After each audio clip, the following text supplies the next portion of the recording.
SBA 3 brace, Aero precision upper and lower, Toolcraft bolt carrier, primary arms red dot, 7-inch ballistic advantage made by Aero, Atlas R1 handguard, and 7.5-inch 5.56 pistol length ballistic advantage barrel, and an A1 flash hider.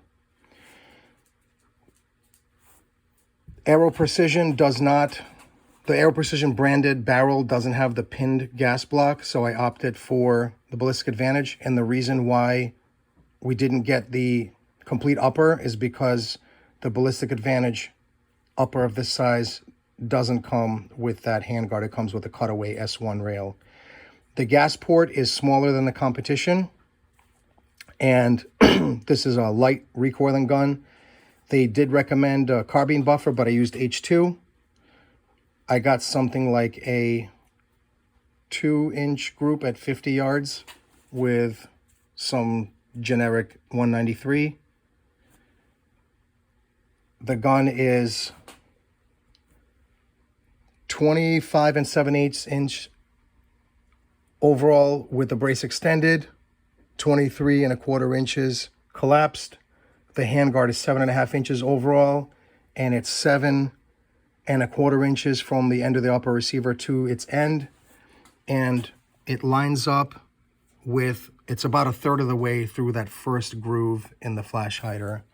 And I got the A1 because I was worried that the ports, the gas from the ports would cut into the handguard. I'm not sure exactly how, like whether it kind of fans out with the shape of the slots.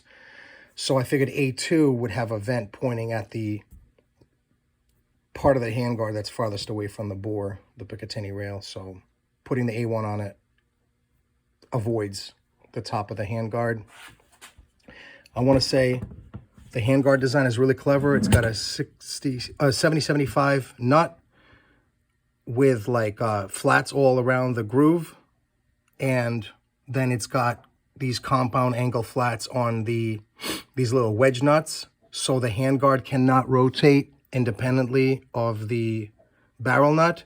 And then there's like a spring ball detent set screw coming from the back of the handguard pointing forward that hits the little grooves between the teeth on that ratchet in the middle of the turnbuckle, so that can never come loose.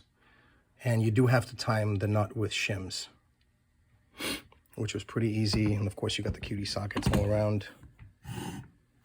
And you know, I did 0 to 50 yards and I was shooting at a 24 by 30 inch plate at 200, and I had to hold high on the top of the plate to even hit it. So it's definitely a kind of a steep arc, but it seems like a really fun toy. I'm not sure what the weight is, but it feels pretty lightweight, obviously.